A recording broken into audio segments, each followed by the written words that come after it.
Hello everyone, it's Dr. Sam. I'd like to welcome you to my EyeClarity Podcast. This is a show that offers cutting-edge information on how to improve your vision and overall wellness through holistic methods. I so appreciate you spending part of your day with me. If you have questions, you can send them to hello@drsamberne.com. Now, to the latest EyeClarity episode.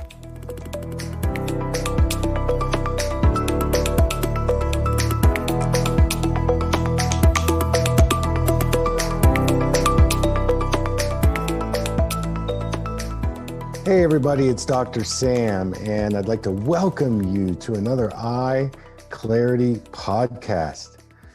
Boy, do I have a special guest today. She's one of my colleagues, and I'm so excited to bring her on. Her name is Cherionna Menzam Sills, PhD. And let me give you a little background on Cherionna. She is immersed in pre and perinatal psychology.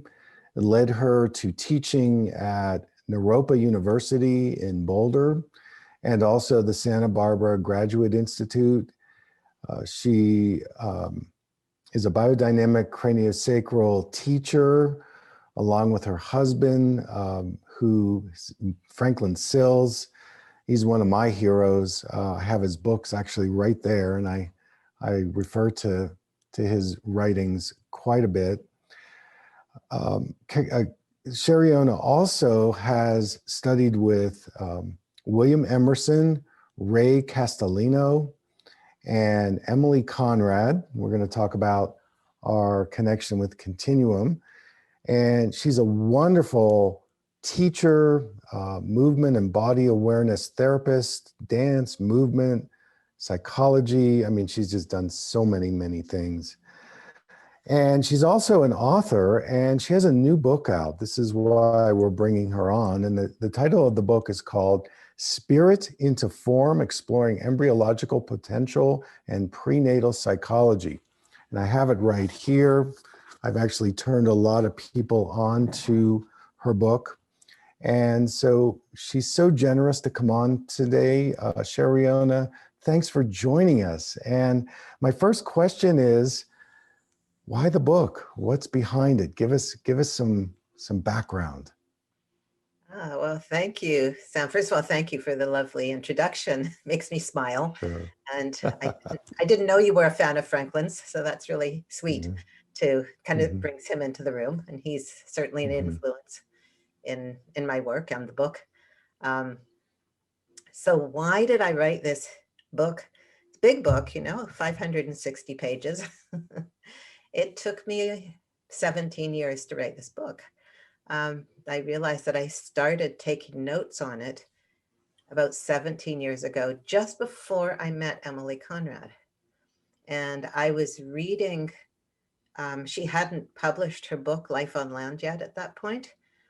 And she had a kind of pamphlet out that was called Life on Land. And so I was reading that, and I was just so inspired, which happened every moment that I spent with Emily. And so I had to give you a little background of the background for the book. I had, let's see, where do I begin? So while I was studying somatic psychotherapy at Naropa University, I was introduced to the field of pre and perinatal psychology, and something in me just went, that's it, this is my thing. And after many years of really intensive work with it, or through those many years, I realized it was, they say we teach what we most need to learn. And I had a lot of healing to do in that area. So the thing that was really going to help me to really do that healing, to focus on it, was to do a PhD in pre and perinatal psychology. And such PhDs didn't exist yet. I'm apparently the second person in the world to get a PhD in pre and perinatal psychology. And so I did it through the Union Institute. where you design your own program. And it seemed to me that embryology was a really important aspect of pre and perinatal psychology. You know, as a somatic psychotherapist, I don't separate body and mind, and emotion, psyche and body, they go together. And it seemed to me that an embryo is constantly changing, you know, a bit like an adolescent. They're constantly going through changes in their body, and everything they're learning and experiencing is happening through their body. Mhm. So, how could I leave the body out of looking at their psychology? So, I created a course for myself to study embryology. And I had, as part of my somatic psychotherapy, I'd been learning about body mind centering, BMC. Um, and the form of it that I learned was actually adapted by Susan Aposhen, who you may know about, who developed body mind psychotherapy. And Mhm. she was our teacher at Naropa, which I'm very grateful for. And so, in order to study embryology, I gathered a group of us who had studied with Susan. We had actually done an extra training with her. Um, and I went through all these embryology textbooks. And so, Sam, you're a doctor. You've been through embryology textbooks, I'm sure. You probably understand them because they're in medicalese, you know, they're not in English. But I tried to understand them, and I drew pictures, and I made mind maps, and, you know, got it to a point where I could present it to this little study group that I created. And then I'd go and present it, and we together found ways to explore it through our bodies. And after, I forget if it was 6 or 8 weeks, something like that, we all decided it was so powerful that it needed to continue. So I began teaching classes I called Embodying Embryology. And I did that for a number of years until I came to Emily and Continuum. Mhm. And as soon as I started doing Continuum, I realized Continuum just naturally takes us into those embryological states. And, you know, so Yes, we're melting the patterns and coming into our fluidity. So I started teaching it through that. I got So, it. so the book is kind of building on that. And it's a combination of looking at embryology, some embryological milestones, and the psychological experience that little ones are having in the process, and how that affects us throughout our lives, and what we can do about it. So um, the other piece that came into it is you know, Franklin's influence. I was I had been teaching biodynamic craniosacral when Franklin and I got together, and fortunately being with him really deepened my understanding of it. And one of the things that I learned about in that work is that our health is always there. You know, even if we're thinking we're diseased or there's a problem, you know, clients usually come in with their problems, but there's always health there. And there's always what I call our original potential. So that's part of the book also. So I wrote this because I want people to know about it. You know, I'm so passionate, but I see how profoundly that time of life influences us, and how just even just having some awareness of it can begin to shift things. We can start to have some choice, or realize that we are at choice, you know, not just act. So thank you so much for that answer. It helps me, and I think it also helps anybody who's reading your book. I've turned a lot of people on in Santa Fe who are somatic educators and craniosacral therapists and occupational therapists who I work with, where we help kids in the spectrum disorders, and I certainly want to get to that. But give me some of your insights working with Ray Castellino, and what you learned from him and how you incorporate that into your philosophy. Hmm. Dear Ray. That's a big Um, question. Yeah, dear Ray, he just yeah, passed. yeah. What an amazing man. And maybe for listeners who don't know about Ray, just a brief bio on him. I mean, he was a pioneer, and geez, I just, loved his work. So tell me a little about him. Yeah. Well, I just want to acknowledge my sadness as you mention it. Yes, I was very close to Ray, absolutely. and Yeah. had great opportunity to work closely with him in his clinic when I lived in Hmm. Santa Barbara for a while where he was. And he was going to Hmm. write the foreword for my book, but sadly passed Oh, away before geez. that could Oh, happen. that's, So geez. I had the other person I had had in mind to write a foreword for my book when I first started. It was Emily. So she's also Uh-huh. not here. So there's a little, Hmm. some uh, shadows related to my book. Um, but yeah, Ray, I feel so grateful to have had these incredible mentors, like Emily and Ray. Ray um, brought to pre and perinatal therapy what little ones actually need. And he noticed what he needed working with people Hmm. in order to stay present. Um, and he, through working with families, with babies and little children, he developed ways to help them to really stay present, to be resourced, um, and to not be constantly being overwhelmed and just going into their history, but being able to be present with it. And he brought that into working with adults, and developed a really powerful way to work with adults where the history of the field of pre and perinatal psychology or therapy um, it mostly includes very cathartic work, people going back into their Hmm. history and getting lost Exactly. there. And I did years of that, Yeah. so I know, Sure. what it's like, and it can The certainly increase catharsis. insight.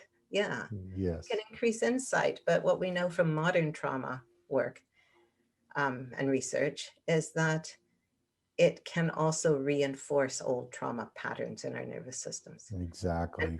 and Ray's Yes. work takes us a long ways towards not doing that. So he worked with a number of principles that I run small womb surround process workshops based on what he what I learned from him, what he did. And I also bring in more mindfulness. I have a strong Hmm. mindfulness meditation background, so I find that Hmm. really helpful. And also That's great. continuum, Yeah. Of to help course. people really be present in their bodies. And so Hmm. we work with a set of principles in these workshops that Ray developed. And an important one is around self-regulation, being able to be Hmm. aware of when you might move into overwhelm, when things might become too Hmm. much or too fast. You Hmm. just pause. You ask for a Hmm. pause. And you don't have to do anything in particular, but just slowing things down, because little ones need things to go a lot slower than we as adults do. And when people are working with their history, they often slip into a little one state. And so Yeah. they can be very easily overwhelmed, like little ones are. Hmm. Hmm. So, Yeah, that's a beautiful description. And you bring in something so important, which is self-regulation. And it's not really talked about in when you go to the doctor. The doctor is not going to talk about that. And yet it's such a powerful skill. And the things that you're teaching and promoting really help people deal with their trauma, deal with their nervous system getting overwhelmed, and then of course the fluid body. And this is where Emily enters. And so, how do you bring continuum in to this? I mean, we know the primordial anatomy is part of it, and how we meld into our fluid body. But I'd love to hear in your words where continuum fits into your philosophy. well, it's fluid. It's like it infuses every bit of Yeah, my that's right. philosophy, as Emily did. Exactly. Um, Yeah, of uh, course. I have a lot of quotes from Emily in the book, but she's also between the Hmm. lines everywhere, to Yeah, me anyways. yeah, for sure. Um, so I think, continuum comes in several different ways. And one is, I was talking about self-regulating. So continuum slows us down Hmm. and people who are working with Stephen Porges's work, I imagine you're Hmm. familiar with, and um, Hmm. the social engagement nervous system and um, Hmm. ways to come out of our defensive nervous systems and into Hmm. social, and where we can socially engage and be present and Hmm. Hmm. accurately assess safety in present time. Hmm. So um, slowing down can help us to do that, for one thing. And Sure. the breaths and sounds we use in continuum tend to elongate our out breath, which takes us Hmm. into a more regulated state, just like that. Sure. It's one of the Just things like that that. they recommend for the vagus nerve. So Sure. continuum's so good at that. But as we Hmm. slow down, we start to come out of what Emily talks about as the cultural anatomy, where things Yeah. are more, our tissues are more dense, our thinking is more dense and narrow. Hmm. Um, Hmm. we're more rigid, um, and and fast. As we slow down, we start to melt Hmm. and come into a more fluid state Hmm. where I could feel you resonating with that. uh, Yes, of course. and we stop being so linear and so narrow, and Hmm.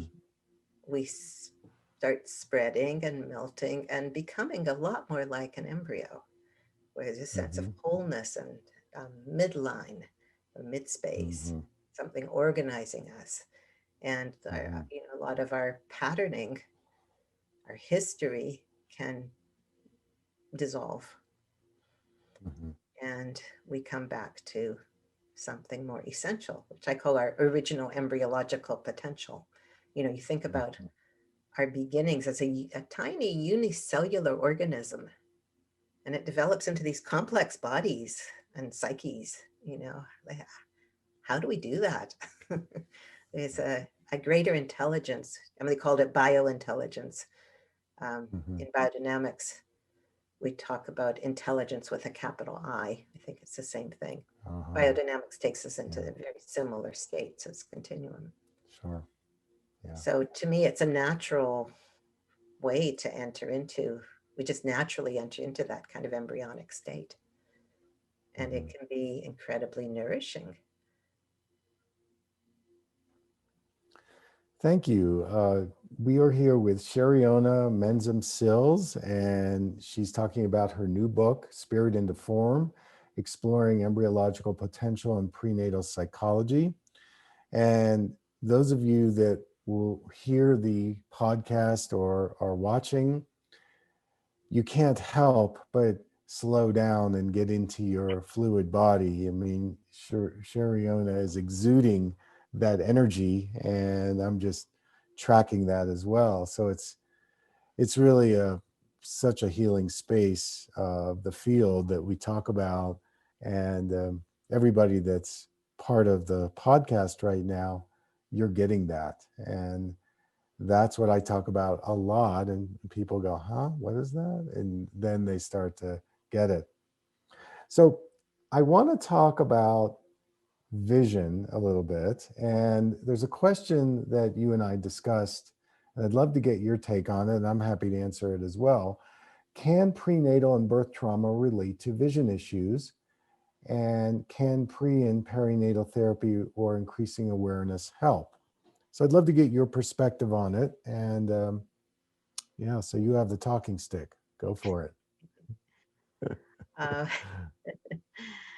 I think it's a very fluid stick at this point. So, Yeah, it sure is. um, yeah, I thought, talking with you, it would be interesting to look at um, that question, and how might our pre and perinatal experience affect vision. And I'm interested in the psychology. There's, Hmm. how the eyes form and all that kind of thing.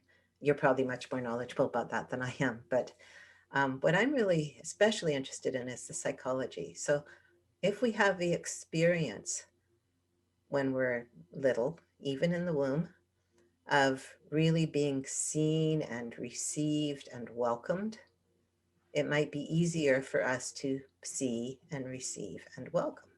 Mm-hmm.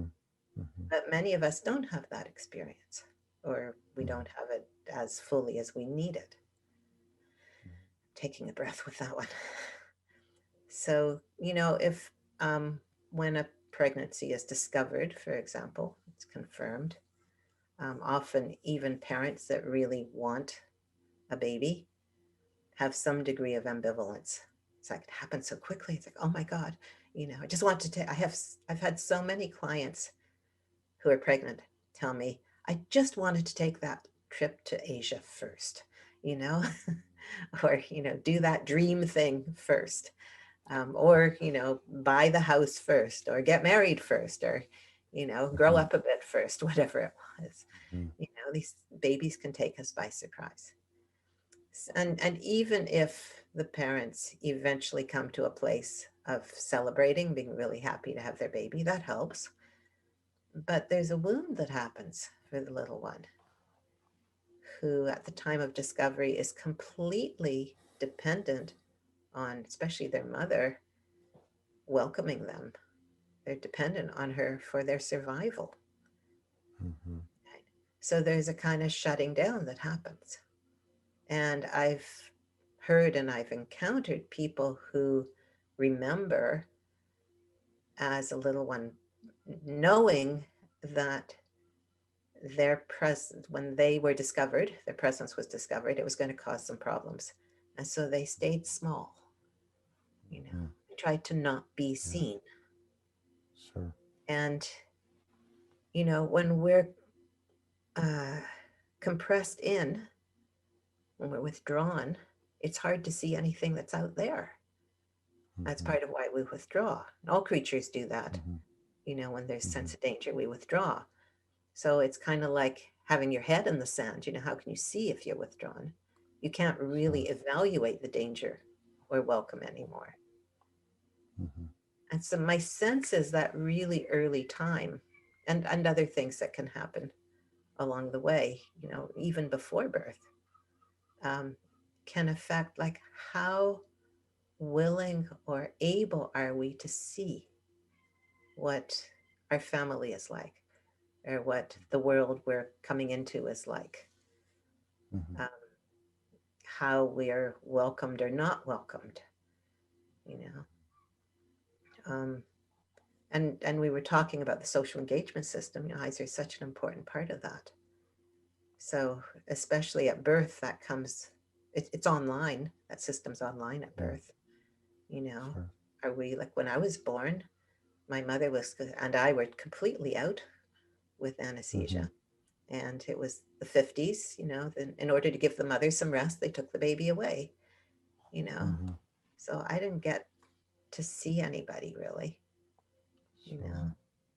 And fortunately, that's changing a bit. Babies aren't automatically taken away as often now, Mm-hmm. but it still happens. And there's emergencies, there's separation, there's drops in the eyes. I'm sure you probably talk about that, things Yeah. that um, set a template for how we see or don't see in our lives. Mm-hmm. Mm-hmm. So they're just some thoughts that I've had, and I'm curious, what your experience might be with that also. Well, the eyes originate very early in gestation. Some say 17 days. We see the optical vesicles starting to grow out from the brain. So every tissue of the eye is brain tissue. And it's such an absorbable uh, part of us, and yet it's not really acknowledged in a lot of ways. One of the things that you described, this not wanting to be seen and pulling in, is something called myopia, nearsightedness. Yeah. And we're at an epidemic around nearsightedness right now because of all our near focusing. And the main emotion around myopia is fear. I don't trust. I pull in, I tighten up, I compress. Mm, And then fast forward to an adult, and this is why people are developing all these eye diseases because their tissue is compressed. Emily used to talk about, the eyes are one of the most unrealized tissues of the body. And astigmatism is a twist, a body twist. So when you come out of the birth canal mm, and your body is twisted, this is astigmatism. that makes sense. Or strabismus, where one of the eyes is crossing. In Chinese medicine, psychologically, the right eye is the father eye, the left eye is the mother eye. So if the right eye is turning in, the infant is turning away from his father. Now, there could be a lot of reasons why that might occur. Then there's lazy eye, one eye that is not seeing as clearly as the other eye. Again, you can look at the mother father relationship, and the children absorb through their eyes their parents' relationship. There's the midline problem where the two eyes are not tracking together, and uh, there's a underdeveloped midline that goes way back to gestation. So there are a lot of visual cues and signals that maybe don't get developed. I'm in the process of writing a blog right now on the somatic eye, and I am bringing in some of Dr. Porges's work on polyvagal and how it affects the vision.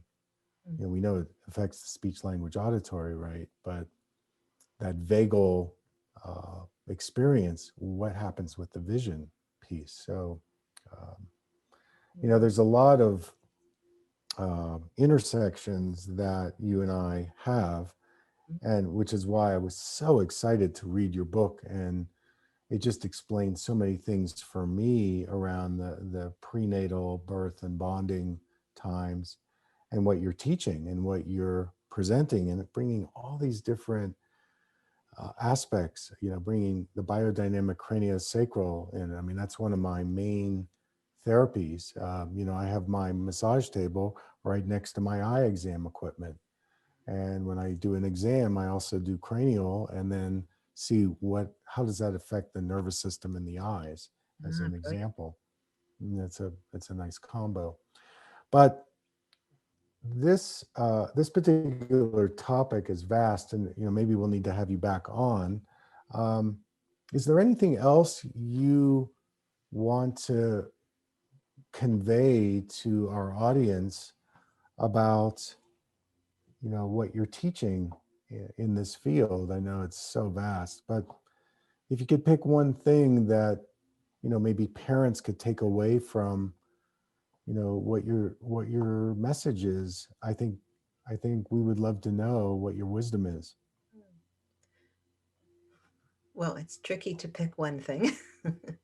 um, It is. It I is. agree. We could talk about all this for hours or days. Mm-hmm. Um, I think just playing off of some of what you were saying, I was reminded of some of the things I learned from Ray Castellino Mm-hmm. about Mm-hmm. um, eyes and trauma, and how we see it in babies.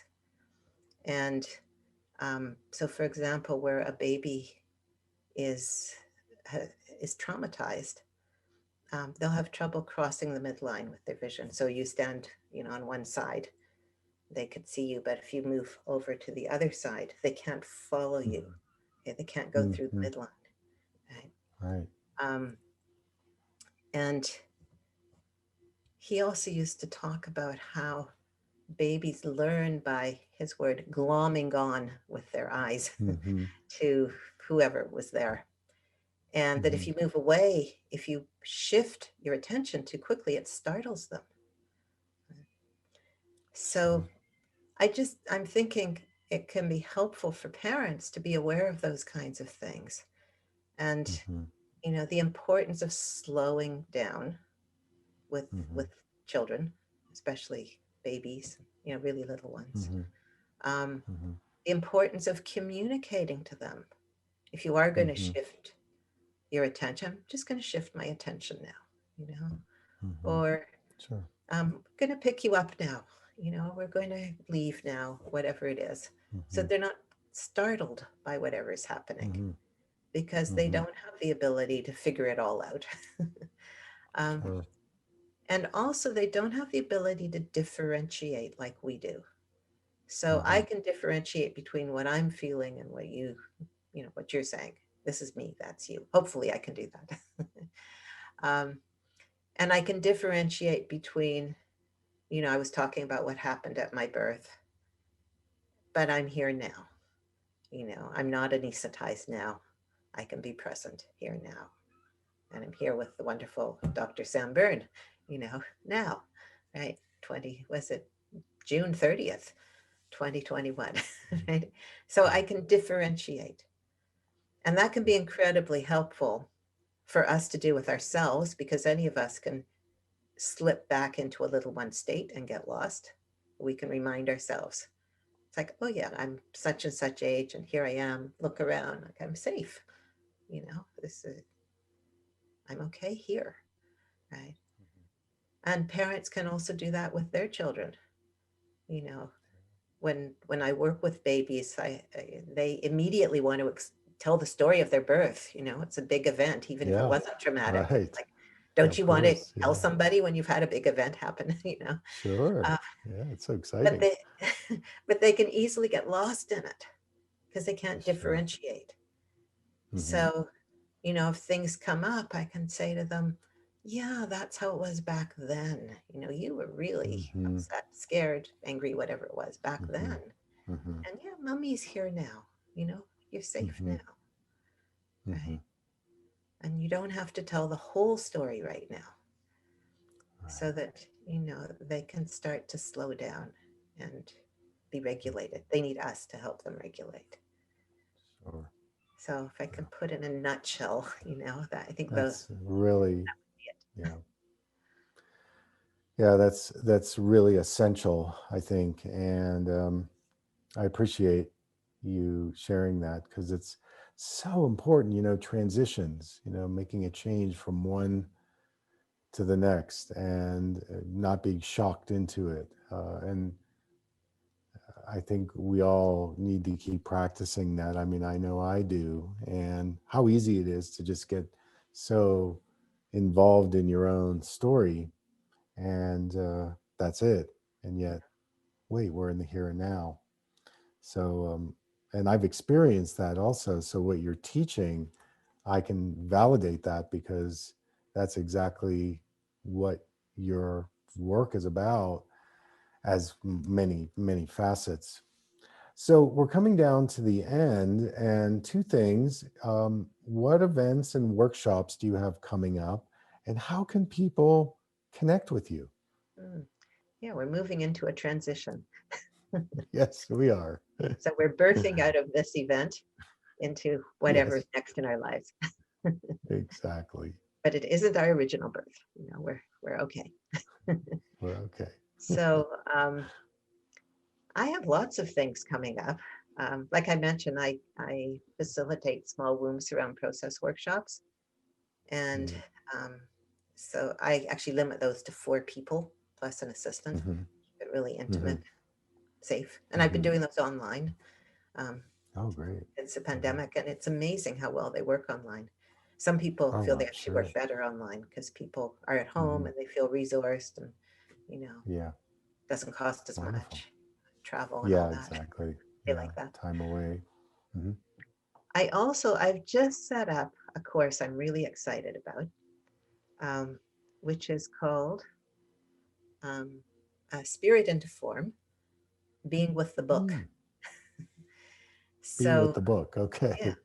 and it'll start in Yeah. September, and we're Okay. going to meet once a month on a Sunday for 2 hours. And the idea is to read a chapter, sometimes more than one chapter. There's 15 chapters in the book, so um, each month. And when we come together, I'll present some of the material from it and guide people through some experiential exploration, um, Mm-hmm. probably from the book, because there's quite a few in the book. And Mm-hmm. then, we'll have time for discussion and questions and such. Mm-hmm. So, if for people who want company going through the book, or some guidance, or just want to be able to talk to me about it. That's a really nice way to do it. And I also teach Continuum online, a 3-hour Continuum class once a month. So my next one, I think it's July the 18th. It's called Finding Fetal Fluidity on Land. The play on Emily's book, Life on Land. Yeah. That's so what happens when we start to stand up, and we'll be playing with gravity. Great. In a very that's great. Fluid fetal kind of way. So Adventures in Gravity. Yes. Yeah. Fluid Adventures in Gravity. Fluid Adventures in Gravity. That's right. Usually the fluid is not part of the gravity conversation, so we need to include that. Yeah. And definitely. fetal, making it fluid fetal. Now you're really covering the bases. So that sounds fabulous. And how do people contact you? Yeah. How can we connect? Well, I have 2 websites. One of them is my website, which is birthingyourlife.org. Birthingyourlife.org. And the other is the online school for Franklin and me, which is resourcingyourlife.org. And I most of the courses I offer through resourcingyourlife.org, but they're all listed on my website, birthingyourlife.org. And you can also contact me through my website. Okay. I love to hear from people. So I'll definitely put those websites up on the podcast notes. Great. And when I get referrals, I'll send them your way. Thank you. So any last words, Cherionna, before we end? We used to do that in our continuum classes. Emily would say, "Who wants the last word?" So right. Do you have any last words before we end today? I'm just feeling to say I've really enjoyed doing this with you. And it's fun, huh? Yeah. Yeah. And I remember, Emily wanted us to do something together. So she did. We thought it was going to be a retreat on the Mediterranean, but this is the next best thing. Still could be. Yeah, but you never know. I was checking out Greece in November of 2019 and went to the Asclepian Temple, and I was like, well, this is possible, so you never know. Maybe someday. Someday, yeah. But in the meantime, we're connected and our fluid bodies are, it's like just continually looking out, exploring, feeling, moving. Yeah. So we'll just go with that for now. And I want to thank you so much for joining us today. And I wish you the very best. Good luck in the book and your teaching. And we'll see each other again soon, I'm sure. Yeah. And thank you, Sam. I also, if I could say one more thing, I really appreciate what you're doing. I mean, that, you're also bringing so many things together. And thank you. I wish I had an eye doctor like you. Yeah, they're hard to come by, but it's slowly changing. But yeah. So anyways, we'll stay connected, and I look forward to our next time together. Me too. Thank you. To be continued. To continue. To be continued.